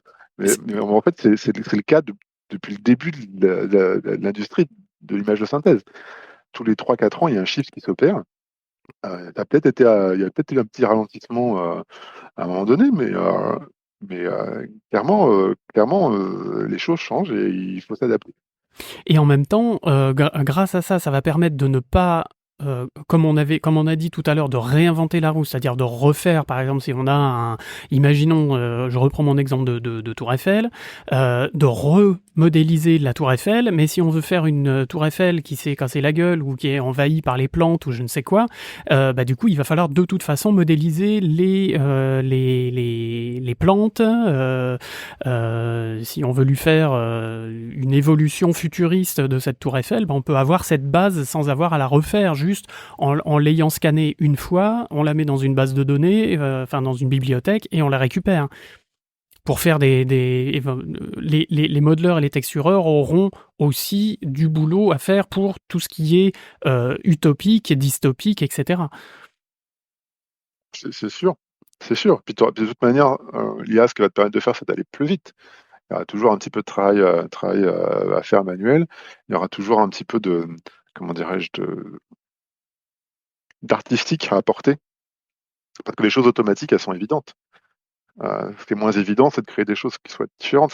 Si on apporte la techno d'IA à tout le monde là, du jour au lendemain et que dans, je sais pas, 5 ans, tout le monde les a tellement bien éprouvées que toutes les images qui sortent sont quasiment identiques, tu auras, en tant que spectateur, un sentiment de platitude finalement. Mhm. Tu auras été époustouflé pendant 2 3 ans, puis après, Et c'est après, un c'est peu comme fini, ouais. les vieux les VFX des années 99, quoi. Quand tu les vois aujourd'hui, ça pique les yeux, mais à l'époque, c'était impressionnant. Et, On est d'accord. et du coup, pour sortir de l'ordinaire, le cerveau d'être humain est quand même plus adapté. C'est flippant, je te l'accorde. Moi, enfin, j'ai hâte de voir comment ça va évoluer parce que c'est clair que pour sortir du lot, il va falloir bûcher un peu plus. Et peut-être que même pour sortir du lot, il ne va pas falloir juste créer, mais enfin, juste fabriquer de l'image, mais aussi développer du logiciel, ce qui permet de parler un peu plus des développeurs et un peu moins des artistes, euh, qui se cachent derrière le monde de l'industrie de la 3D, de l'image de Et synthèse en ça a été général. le parti pris de certains studios français. Là, je pense à MacGuff, qui ont montré ce qu'ils savaient faire avec Hôtel du Temps, l'émission d'Ardisson, où en fait, pendant le confinement, ils se sont mis à fond sur tout ce qui était IA, deepfake, ce genre de choses. Et ils se sont fait des outils qui permettent de, grosso modo, recréer la tête d'une personnalité passée et la plaquer sur un comédien qui va interpréter la personnalité. Tout à fait. Et ça leur donne du coup un avantage technologique et artistique par rapport à des gros studios ou à des studios équivalents qui pourraient pas faire la même chose parce que s'ils veulent le faire de façon traditionnelle en 3D, ils auront un résultat qui sera beaucoup moins réaliste et qui sera un peu dérangeant visuellement. Alors que là, ça passe très bien. Ils ont ici un système qui permet de faire des retouches et des retakes très facilement. Et voilà, ça peut du coup créer des métiers au sein d'un studio et donner un avantage à des petites entités qui peuvent du coup se positionner sur des marchés où elles avaient aucune chance il y a encore 5 ans. Complètement. Complètement. Et puis maintenant, en plus, avec justement, on parlait et ils en parlaient beaucoup aussi, Graph, de ces productions virtuelles, où finalement, t'as même plus besoin de décors, de choses comme ça. Tu as un écran de LED, et puis des acteurs, et puis en avant Guingamp, quoi. Enfin, ça va quand même très très loin. Soit un écran de LED, soit un écran vert, et enfin des fonds verts, et puis ensuite, en temps réel, ça va réinjecter directement l'environnement, effacer les câbles, etc. Et c'est quand même assez dingue. Enfin, il y avait pas mal justement de conférences là-dessus. C'était quand même assez pas flippant, mais ouais, comme on disait, quoi, c'est une mutation vraiment du métier, enfin des métiers et de l'industrie. Ouais, mais On c'est va vrai. finir par Et en même plus temps, avoir du mal à Benoît, raconter des histoires. et en même temps, encore une fois, ça permet à des nouvelles personnes de se positionner là-dessus. Toujours sur le côté production virtuelle, on avait aussi la motion capture qui était très présente cette année, avec Rococo qu'on a interviewé en vidéo et qui nous disait que la grosse majorité de leurs utilisateurs, même s'ils ont des clients comme Netflix et Sony et autres, c'était potentiellement des artistes en solo qui ont une combinaison, qui ont une idée, tiens, hop, ils se font la mocap en solo dans leur studio ou même dans leur chambre et qui du coup se font des créations comme ça avec de la mocap, de la 3D temps réel et qui obtiennent des choses grâce à ces nouvelles technologies. alors ils font Et, quoi, et Rococo, concrètement? oui, Rococo, en fait, ils font des combinaisons de motion capture. Donc, pas de caméra d'installation lourde. On enfile une combinaison et c'est bon. D'accord. Ils font aussi des gants. Donc, selon le produit, ça fonctionne avec deux techniques euh, qui va être qui va être par exemple du champ électromagnétique, où le fait de bouger les doigts va faire en sorte qu'une base qui est fixée sur le dos de la main va détecter la position des doigts. Donc, ils font des outils comme ça pour les personnes qui créent de la motion capture et ils font aussi une librairie d'assets avec des mouvements enregistrés qui est un de leurs chantiers pour l'avenir où en fait, si on n'a même pas de combinaison, on peut aussi acheter des mouvements déjà faits et demander à d'autres créateurs de les faire pour nous. D'accord. Mais c'est un peu ce qu'avait fait Adobe avec comment ça s'appelait, enfin comment ça s'appelle Et d'ailleurs. qui Quoi donc? était issu d'un Mixamo. Mixamo, exactement. C'était français, ça, non? À la base, je crois que c'était français, mais ça a été racheté par Adobe, ouais. Mais Issu d'un oui. Ah, rachat, ou oui, Autodesk. comme beaucoup de techno. Mais oui, ça a été, et on l'utilise toujours en plus. Et en plus, je crois que ça marche assez bien justement avec le temps réel, faire un pont, en tout cas avec Unreal. Moi, j'ai un copain qui fait ça, qui récupère en fait de l'animation de Mixamo, qui vient l'injecter dans Unreal et en avant. Il est pas animateur, mais il se démerde avec ça, à faire justement des blends entre plusieurs animations déjà enregistrées, entre plusieurs mock-ups en fait récupérés, et puis ça marche du feu de Dieu, quoi. Donc on résume On plus ne de fera travail. jamais un animateur. On ne fera jamais C'est- croire qu'on peut remplacer un vrai animateur. Ça, c'est pas possible. Non, mais ce qui est génial dans tout ça, c'est que quelque part, la techno est devenue tellement mature que maintenant, on n'a plus qu'à raconter des histoires. Ce qui manque, quelque part maintenant, c'est même plus imaginer les images, c'est raconter des histoires sympas, quoi. Trucs qui t'enthousiasment, qui te permettent d'aller dans des univers que t'as jamais expérimenté, et de retrouver finalement cette appétence que tu avais à regarder un film de Star Wars ou un truc d'Harry Potter ou je sais pas, Indiana Jones, parce que ça n'avait jamais été fait avant et que c'est cool d'aller au cinéma pour regarder ça. C'est cool de jouer aux jeux vidéo pour expérimenter un machin comme ça. Là, on n'a plus qu'à faire. Donc, si Al- ça nous donne les moyens de le faire des choses qui vont nous permettre d'être autant enthousiasmé par d'autres créations numériques. Il n'y a plus qu'à faire.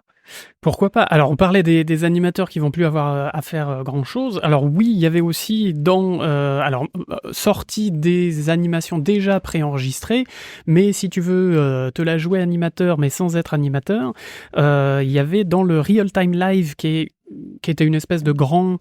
apparemment, c'est tous les ans qui font ça. C'est une espèce de... plusieurs... Il y a une dizaine de alors studios, personnes, peu importe, qui viennent présenter des outils, des plugins, des technos, des nouvelles technos, même des objets en lien avec le temps réel, etc. Et on doit voter pour les technos qui nous ont le plus impressionnés. Mais il y en avait un qui était sous Unity, pour pouvoir faire de l'animation sous Unity, et avec...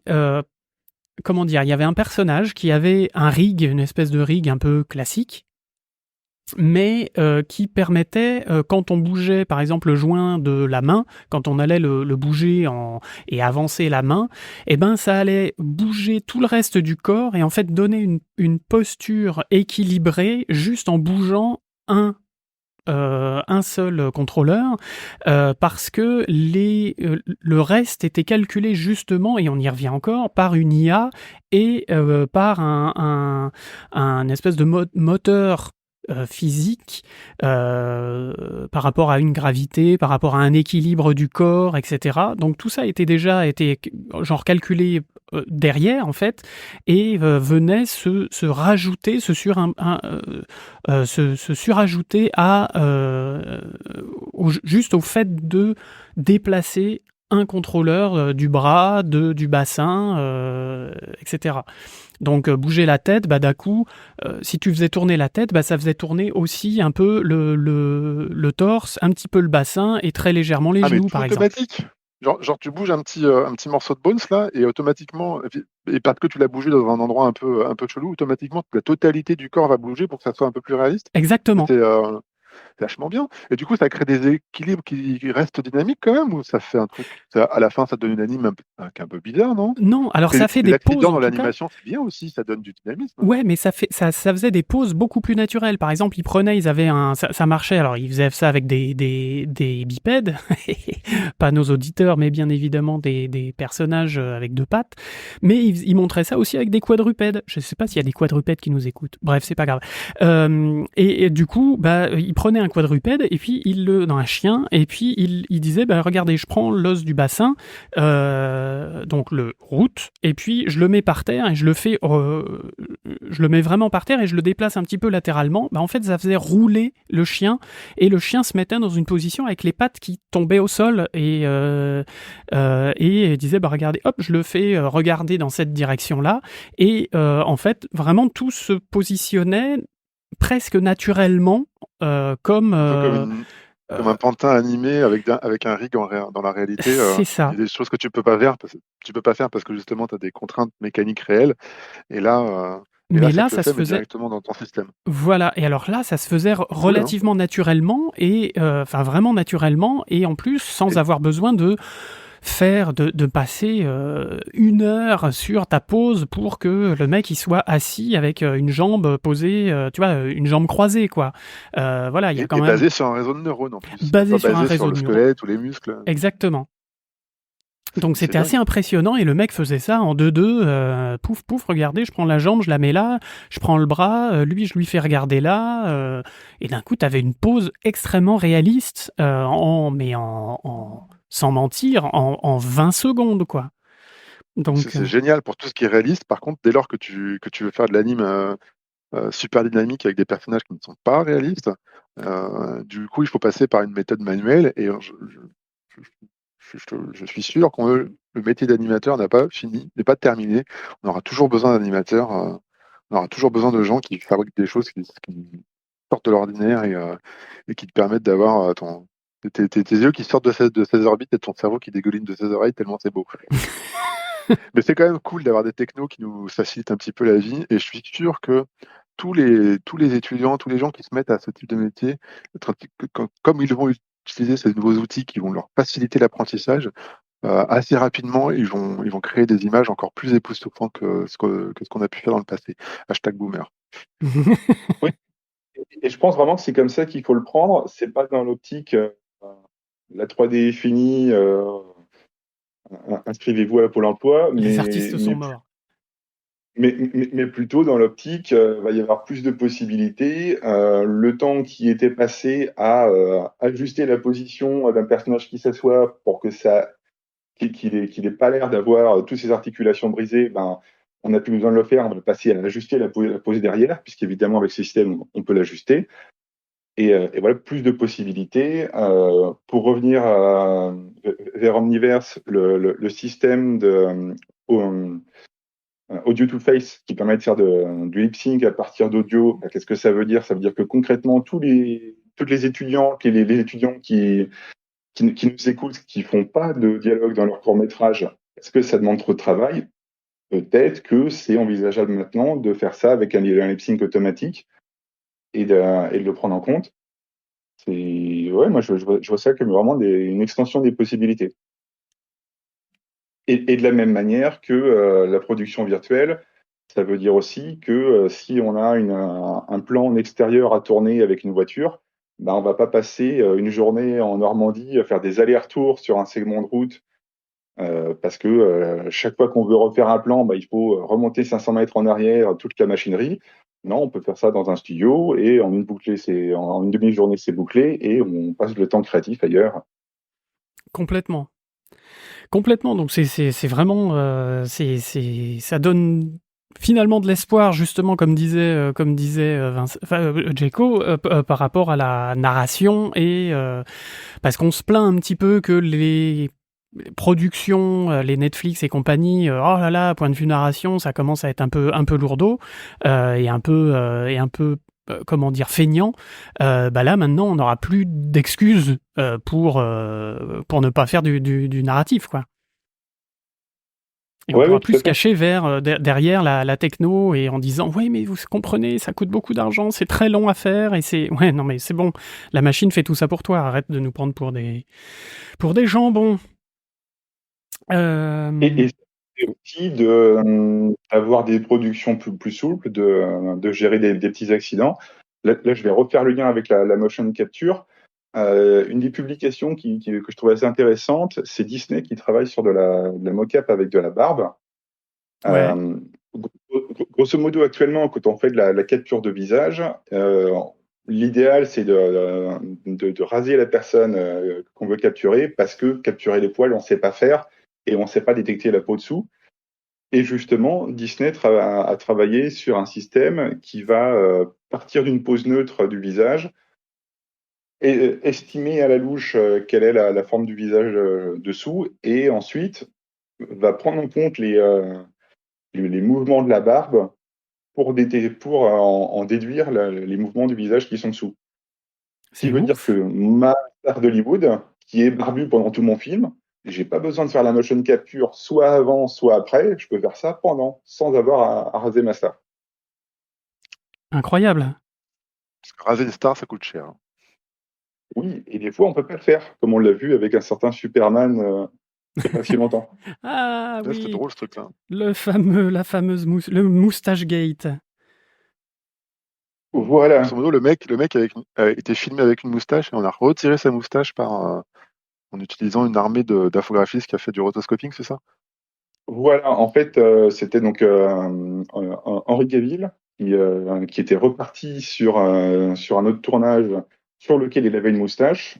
Le studio lui interdisait de raser quoi que ce soit. Et pour les reshoots en tant que Superman, on lui a supprimé numériquement la moustache. Le résultat, moi, je le trouve acceptable. Beaucoup de gens le trouvent assez mauvais.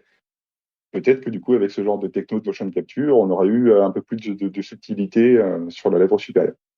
Ah, bah, sur YouTube, il y a des mecs qui se sont amusés justement à refaire ces images-là avec les technos actuels.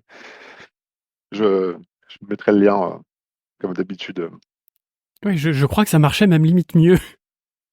Ouais, ça marchait mieux, ouais. Ils se sont amusés aussi à faire ça avec la scène dans, c'est quoi? C'est dans Boba Fett, où t'as, comment il s'appelle, Luke Skywalker qui revient là, ou à la fin du Mandalorian, je sais plus. C'est à la fin du Mandalorian. Oui, c'est à la fin de la saison 1, ouais. Ouais, et du coup, là, ce qui a été diffusé sur Disney+, le visage de Luke Skywalker était un petit peu chelou, et ils l'ont Légèrement. amélioré en utilisant du deepfake. Mais suffisamment pour que ce soit une vraie amélioration, quoi. Ça, le avant-après est vraiment intéressant. Après, j'avoue que j'ai toujours ce doute quand je vois justement ces critiques par rapport aux acteurs type du Mark Hamill qu'on remet jeune. Est-ce que les critiques sont vraiment honnêtes et spontanées ou est-ce que c'est pas lié au fait qu'on est au courant que c'est un personnage virtuel? Perso, je serais ILM, je ferais un personnage numérique, totalement numérique, dans une de ces séries-là, et sans l'annoncer avant, et en disant après. Juste pour voir si les gens le remarquent. Je pense que ce Ah, serait il y a intéressant, effectivement. des trucs qui sont un peu chelous quand même, hein. Notamment dans la licence Star Wars. Là, il y a vraiment des personnages 3D qui sentent la 3D. Le Cannibali n'était pas dépassé, on va dire ça comme ça. Mais aujourd'hui, avec le deepfake, il y a moyen qu'on se trompe sans aucun problème, je pense. Oui, oui, oui, complètement. Mais d'ailleurs, ça commence à devenir bluffant. Bref, alors en parlant de deepfake, etc. et tout ça, il y avait un troisième sujet qui était aussi sur toutes les lèvres pendant ce SIGGRAPH, c'était le métaverse. Mais qu'est-ce que c'est donc que le métavers, dis donc? Alors voilà, mets ta main dans la mienne, mais métaverse aussi, parce que c'est quoi le métaverse? On nous le vend en tout cas comme du... Je vais parler un peu comme un vieux, Le hein, monde de mais demain. comme l'internet de demain, exactement. Mais voilà. Mais alors pourquoi on parlait du métaverse aussi grave? Parce que justement, il y avait toutes les technos de temps réel qui viennent se mettre là-dedans pour que les images soient calculées en direct, etc. Enfin, en temps réel, donc, et que ce soit le plus joli possible et donc le plus proche de la réalité. Et puis que ce soit pas des trucs tout moches comme Second World. Mais aussi tout ce qui est justement l'USD venait à l'intérieur de ça parce que justement ça permettait d'avoir tout dans un seul fichier, etc., comme on a dit, les productions virtuelles, etc. Enfin, j'avais l'impression que ça convergeait quand même pas mal aussi vers le métaverse. Qu'est-ce que vous en pensez, messieurs, par rapport à ce que vous avez vu? Ah, c'est Alors, dur comme question. il y avait une grosse Pas tous à la convergence. fois, Benoît? Il il y avait une grosse convergence, puisque notamment une des conférences qui parlait le plus d'USD, c'était celle sur le métaverse ouvert, et qui présentait l'USD clairement comme le Graal, le HTML de la 3D. Ouais. Mais ouais, non, vraiment. Et c'était le discours d'Epic Games qui nous l'a répété ensuite en interview. C'est l'USD en tant que HTML de la 3D, que nouveau standard qui va structurer tout ça. Est-ce que ce sera le cas ou pas, on verra d'ici quelques années. Après, pour le métaverse, ce qu'il faut voir aussi, c'est que tout le monde n'en a pas la même définition ou la même vision. Grosso modo, ça va mélanger les technos Internet actuels avec de la 3D. Sous quelle forme, comment, pourquoi, là, ça dépend un Sous peu quelle forme on a déjà le. Moi, je pense que c'est juste une extension de la réalité mixte. Donc, ça va être de l'AR, de la VR, de l'haptique, dans de l'Internet, pour expérimenter de manière différente les choses. Donc, sans doute avec un casque de réalité virtuelle et des devices qui vont te permettre d'interagir avec cet univers-là. Et en même temps, l'auto-création d'avatars qui te ressemblent ou pas. J'ai un peu l'impression qu'on se retrouve dans un film de Steven Spielberg. Dans un film de Je sais pas quoi, Steven Spielberg. de Spielberg. Ouais. Je sais pas. Je sais pas. J'ai pas d'avis encore sur le métavers. J'ai pas l'impression que c'est un concept qui nous est vendu et qui existe déjà depuis longtemps. Je sais pas. Dans les années 90, on parlait déjà de métavers. Et pourtant aujourd'hui, on se balade tous pas dans la rue avec un casque de réalité virtuelle sur la tête. Parce Je que suis encore vachement dubitatif en fait. Ouais, mais parce que je pense que justement, on n'est pas, avec le métaverse, on n'est pas amené à se balader avec un casque de réalité virtuelle sur la tête. On est dans son canapé et on se balade, justement. C'est pas fait pour être dehors, quoi. Non, mais tu peux faire de l'AR aussi avec le métavers. Alors, de la R aussi, ouais, effectivement. Donc tu peux te Oui, balader, genre Pokémon Pokémon Go, AR version métaverse. Et là encore, ça dépend vraiment de la vision qu'on en a. Certaines entreprises vont présenter des choses à la Second Life avec juste un réseau social 3D et dire ça c'est le métaverse. Et d'autres justement vont faire avec de la réalité mixte, de la réalité augmentée. Voilà, c'est encore une fois, c'est des visions assez différentes de ce que c'est, ce que c'est pas. Et Je pense que l'illustration la plus juste de ce que pourrait être le métavers, c'est Ready Player One, hein. C'est-à-dire que tu as un endroit qui est pas un vrai endroit, où tu peux sociabiliser, tu peux t'acheter des trucs, et donc tu as une économie interne, et tu as une immersion totale. Voilà. Après, Alors, avant Ready Player One, t'avais ne serait-ce que Matrix ou comment c'était Yes, ce film c'est des films de boomers maintenant, on n'en parle plus, c'est ça? japonais. Ouais, tout à fait. Non, c'était pas un film japonais. C'était un film d'Europe de l'Est. Oh mon Dieu. Oui, les bipèdes, vous l'avez, mais moi je l'ai plus. Oui, oui, oui, je l'ai moi aussi, avec des tanks et tout, ukrainiens. Exactement. Qui était un peu dans Euh, les tons sépia. J'ai bouffé le nom. ouais, ouais, ouais, Voilà. par un game designer de renom. Ah, je l'ai plus, je l'ai plus, je l'ai plus. On l'a plus. de Mais enfin bon. Mamoru, De quoi? Avalon de Avalon. Mamoru. Avalon, Avalon, Merci. voilà. Ça y est. Avec la musique, rien que de dire le titre, j'ai la musique qui me revient en tête.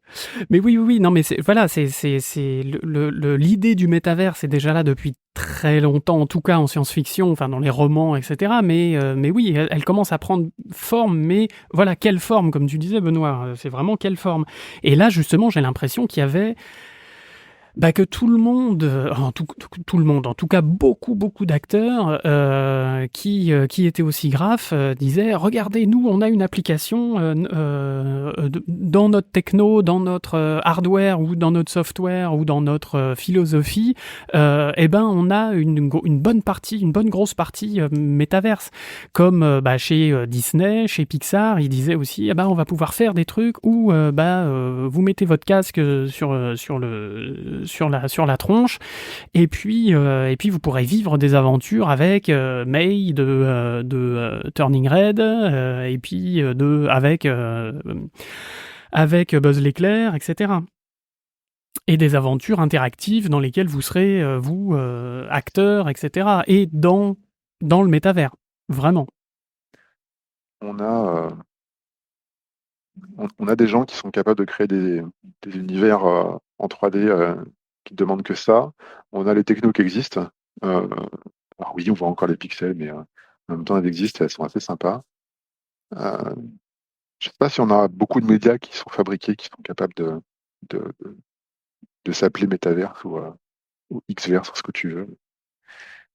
Je reste complètement dubitatif. Je ne sais pas à quel point ce type de création média va être popularisé et comment ça va évoluer au fur et à mesure des années. Bah écoute, en tout cas, pour un peu pour résumer ce qui s'est passé au SIGGRAPH, donc il n'y aura plus de modeleurs, de textureurs, d'animateurs. On va tous avoir un chausson sur la tête et on bougera plus de notre canapé, non? C'est ça? Pas loin? Ou alors la vision inverse, on va pouvoir faire plus de choses plus rapidement et passer moins de temps sur les tâches ennuyeuses et potentiellement polluer moins grâce aux téléviseurs. Eh Et ben, voilà. on espère. Je préfère ta vision, Benoît, plutôt que la mienne. On est d'accord. En tout cas, un truc qui est sûr, c'est qu'on a encore une fois, et c'est un putain de challenge, encore une fois, on a été époustouflé par ce qu'on a vu aussi grave. Encore une fois, on s'est senti dans un océan de nouvelles idées, de nouvelles technos, de choses complètement dingues qui sortent de cerveaux absolument géniaux. Et c'est super grisant.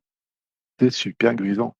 Quand tu te dis que les petits papiers de recherche qui sortent à droite à gauche, les petites expérimentations, les grandes annonces qui sont faites par les grands industriels, au bout d'un moment, ça va créer des workflows que tu vas utiliser toi. Bah, c'est chouette. C'est juste cool, le SIGGRAPH. On Ouais, est je d'accord. pense que c'est vraiment la force de l'événement, c'est d'avoir vraiment un gros mix de techno, de choses artistiques. On va avoir une publication sur la simulation de vol de papillon. J'ai vu à côté des choses très sérieuses sur des des serveurs à refroidissement liquide. On a vraiment des choses qui ont rien à voir.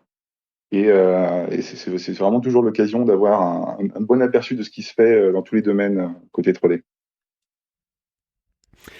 Eh ben en effet, et puis alors visiblement il y avait beaucoup de monde en plus de monde que ce que nous a dit Jean-Christophe. Je crois qu'il y avait à peu près 10 000 personnes. Ouais, c'est ce qui a été annoncé. Voilà, c'est ce Voilà, et même un peu plus, il me semble, je crois que c'était peut-être le chiffre exact, ça devait être dans les 11 000, je crois. Ça, c'était en physique, et en virtuel, je sais plus si c'était 20 000 ou 30 000, mais 20 voilà. 000 Au niveau virtuel. global, on avait quelque chose d'assez important. Parce que c'était pas 2D quand même l'accès en virtuel. Et en général, les dernières années, les SIGGRAPH, c'était autour de 16-18 000 personnes. Il y avait 20 000 personnes en plus en version délocalisée, là, c'est énorme, là. Oui, La je pense que pas publication. mal de gens ont profité du fait que ce soit en hybride pour y participer alors qu'ils n'auraient pas pu se déplacer physiquement, euh, pour des questions d'emploi du temps, des questions pratiques et en termes de coût. Donc c'est C'est plutôt quasiment positif. identique le prix entre le billet sur place et la version hybride. en plus, Oui, ouais. mais si on va sur place, il faut aussi l'avion, l'hôtel, etc. Donc il y a quand même un coût assez On voit les important. copains, ça c'est cool. Voilà. Et on voit les copains, en effet. Et puis On a des et puis opportunités d'emploi et on voit les industriels et on vraiment, sert il y des a louches. vraiment c'est pas du métaverse, tu vois, c'est de la réalité. Et on va au Bien aussi. cocktail et on se bourre la gueule, pas en virtuel. Non, Petite jamais. correction par rapport à l'épisode d'avant, où on avait dit qu'il n'y avait pas de stand, de gros stands d'éditeurs, etc., puisqu'on n'avait pas vu Autodesk, etc., mais visiblement, il y avait un énorme stand Blender. Voilà, qui n'avait rien à vendre, mis à part, non, rien, mis à part des pins, des machins, non, des casquettes, non, ils devaient les donner, donc ils avaient rien à vendre, mais ils étaient là quand même, donc tant mieux pour eux, hein, c'est très bien. Est-ce que vous avez d'autres petites choses à ajouter, les garçons? Oui, une petite précision par rapport à l'épisode d'avant. Vous Oui, demandiez les histoires Benoît. de rendu FOBEA et de tracking de Dieu, à quoi ça pouvait servir, avec Jean-Christophe. Grosso modo, le fait de suivre le regard, c'est super utile en réalité virtuelle, puisque en VR, comme on a beaucoup plus de pixels à rendre que sur un écran classique, il faut du GPU assez puissant. Et si on sait où regarde la personne, eh ben, on peut faire un rendu top niveau à cet endroit-là et autour faire un rendu un peu dégradé. Et du coup, on économise pas mal en performance et on peut faire des choses plus jolies. En temps de C'est-à-dire calcul. que pour le Voilà. même nombre de gigahertz dépensés, tu vas avoir un truc qui va être beaucoup plus résolu à l'endroit où tu regardes, alors que sur les bords, ça sera flou, c'est ça? Et voilà. L'idée, Un c'est peu, vraiment de se un peu calquer comme moi sur, avec mon astigmatie, c'est rigolo. l'idée, c'est vraiment de se calquer sur la vision humaine qui, de base, a plus de récepteurs au centre de la pupille, enfin, de la zone arrière de l'œil, que sur les côtés. On a une vision périphérique qui est déjà dégradée. Et ben là, l'idée, c'est vraiment de profiter de ça, en fait. Oui, c'est un level of detail, non pas dans la profondeur, mais dans l'image, quoi, enfin dans la largeur et la hauteur de l'image, quoi. Voilà. D'accord. Alors, trouver le papier pour voir quel est le gain en termes de perf, c'est vachement intéressant comme techno en tout cas. Bon. Eh ben voilà, toutes ces petites précisions. Jeko, t'avais un petit truc à rajouter? Moi, je nagerais dans le SIGGRAPH toute l'année en fait. C'est mon rêve, c'est faire que ça. Regarder des technos innovantes, expérimenter des choses, avec un peu de chance, trouver quelque chose, en parler aux autres. Tu parlais des cocktails et tout ça. Oui, c'est bien d'aller sur un salon pour profiter des cocktails, mais c'est aussi bien de rencontrer de nouvelles personnes et de se dire que, bah tiens, avec ce bout d'idée, ce bout de workflow, on peut faire une révolution. Euh, je trouve ça super enthousiasmant. Bon. Clairement, j'y resterai toute ma vie. Eh ben D'ailleurs, écoute, on en a parlé, on a fait un peu de teasing, on va faire des émissions qui vont s'appeler, qui s'appellent Orio. C'est pas le SIGGRAPH, c'est pour pas si rentrer un peu grave, ouais. plus en, en profondeur dans un détail. On le fera au fur et à mesure de l'année, comme ça. Pour l'instant, c'est assez confidentiel, mais vous allez voir. On va vous sortir des petits papiers derrière les fagots, ça va être sympa. Voilà. Ce sera pas C'est pas sorcier, mais c'est pas si grave. Ah, c'est drôle. J'avais jamais pensé. Bon. Génie du Figaro. En tout cas, merci beaucoup Benoît de ta collaboration et puis de ton intervention dans notre magnifique podcast. Merci pour l'invitation. Mais c'est avec Cool. grand plaisir et puis j'espère qu'on aura d'autres petites collaborations ou même grosses collaborations avec vous parce que en tout cas c'était très intéressant de bosser avec Jean-Christophe et toi. Ouais, je pense qu'on aura le temps de faire des choses ensemble pour les prochains événements notamment. Ça marche, avec grand plaisir. Djeko, merci beaucoup. Je sais que tu dois filer dardard pour... tu as des choses à faire. Et ça tombe bien, parce que c'est la fin de cette émission. Et donc, encore merci. Et puis, on se retrouve le mois prochain, la prochaine émission, pour un autre sujet qui n'a rien à voir, mais qui va être tout aussi intéressant. Salut les bipèdes. Gros bisous les bipèdes et à bientôt. Ciao, ciao. Ciao.